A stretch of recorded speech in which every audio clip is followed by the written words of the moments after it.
Now, South Africa is one step closer to getting a new public protector. 8 people have been shortlisted thus far, and they include acting Public Protector Kholeka Gcaleka and Magistrate Johannah Ledwaba and Boitumelo Mmusinyane. The interviewing process has been set for the 23rd and 24th of August. To discuss this more, we have the Chairperson of the Ad Hoc Committee, Cyril Xaba.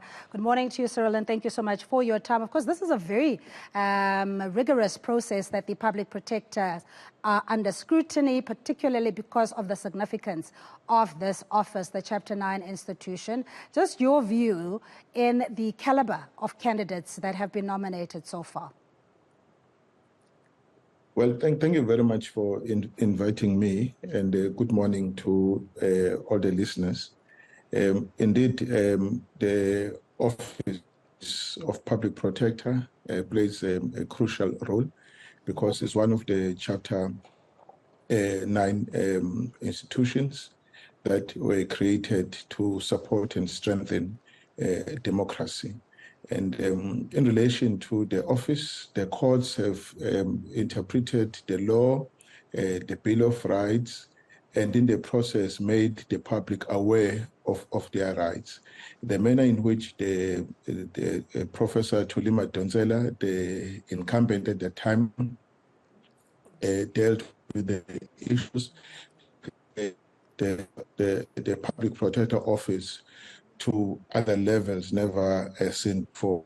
Of course, that was coupled with the people becoming more aware of their rights. We thank the media for the role they played. We're looking for someone who is incompetent, who will hold office who will have integrity, have dignity, and will be able to perform functions without fear, prejudice, or favor. Someone who has the capacity to give expression to the values embodied in our Constitution. That's a type of a person we're looking for, someone independent and impartial. So, of course, the process is nearing, is almost towards the point where we could select one person. So let's wait who we finally appoint or nominate for submission to Parliament. Thanks. All right, but you were saying, I think you meant to say the person has to be competent earlier on in your response. And in regards to competency, the benchmark seems to have been set and the mold has been formed around erstwhile Public Protector Advocate Thulima Madonsela. You omitted to mention the suspended Public Protector in your emphasis in the quality or characteristics of a Public Protector. Why is that? Well, look, I mentioned truly there were 4 public protectors up to this point. I thought the name coming to mind. I would want to leave it at that for now.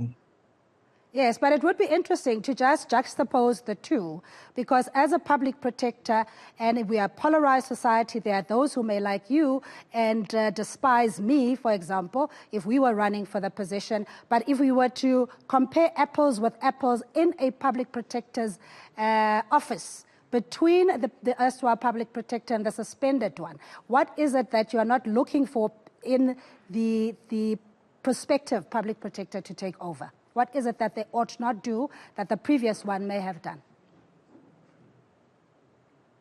Well, look, as you know, that the current public protector is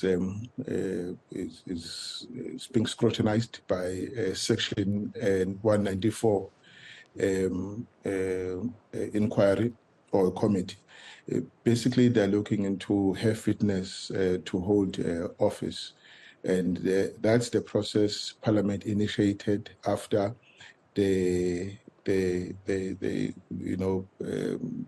came to it that there were things that they needed to be brought to her attention for her to answer. So that process, I'll leave it at that for now, because the 2 processes, one that I'm driving, is not really linked to the process that is underway, the Section 194 inquiry process. But of course, that there is an inquiry put pressure I must admit, on the process that I'm actually driving, because with the experience people have and the things that they learn from the happenings in the Section 194 committee, they are now looking forward as to the candidate that we are looking for. Will that candidate have the same issues that the current public protector has or faced? Well, look, we'll leave it to that. All what we're interested is the process must be clinical, must be must be beyond reproach. I'm talking about the process that produces the public protector that we're looking for. Yes, I respect that. But also, I think the precedence has been set as a public protector that there are certain investigations or issues or dynamics that you ought not tread into. For example, if you were to criticize the president, which was the case with the suspended public protector, Busisiwe Mkhwebane, and other matters that had been left wanting in a court of law in terms of her ruling. So the 8 candidates or the candidates currently would have to be acutely aware that this is where the suspended public protector had treaded, which was not supposed to have been. What do you think the precedence has been set for both the public protector, suspended one, and the erst one that the current members should consider? Well, look, I agree that the judgments are replete with issues insofar as they are concerned about the rulings of the current public protector.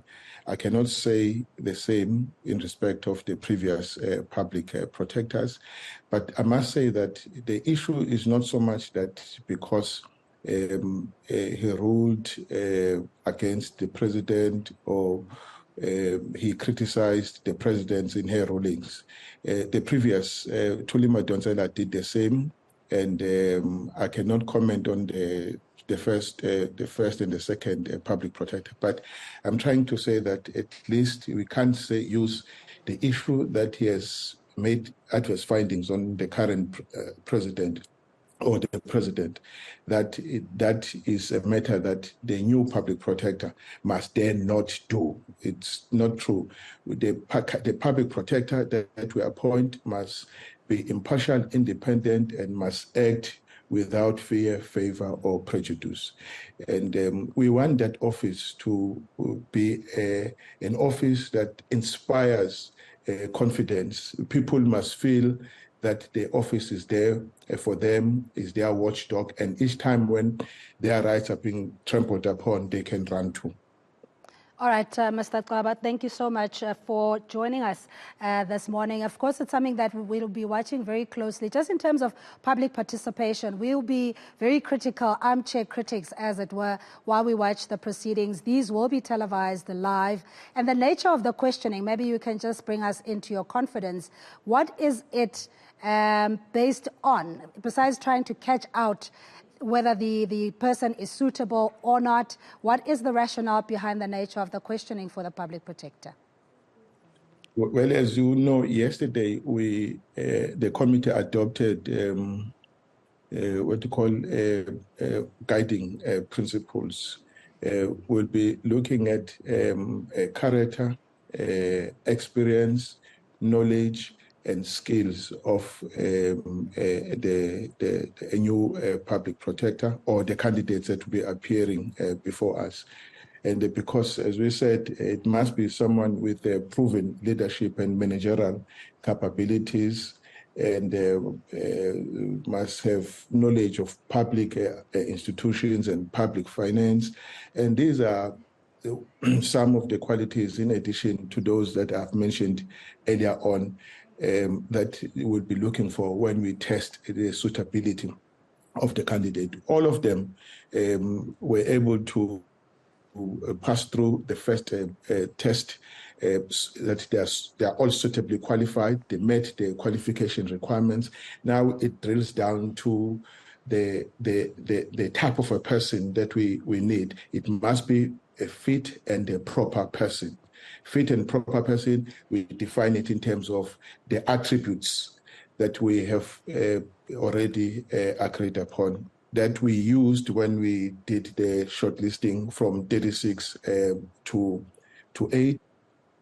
And then would also use the same attributes and the qualities from 8 to that 1 that we must recommend to Parliament. As you know, Parliament, that name must have a supporting, must have a vote, must have a vote of 60% supporting it, and only then it can be sent to the President for appointment.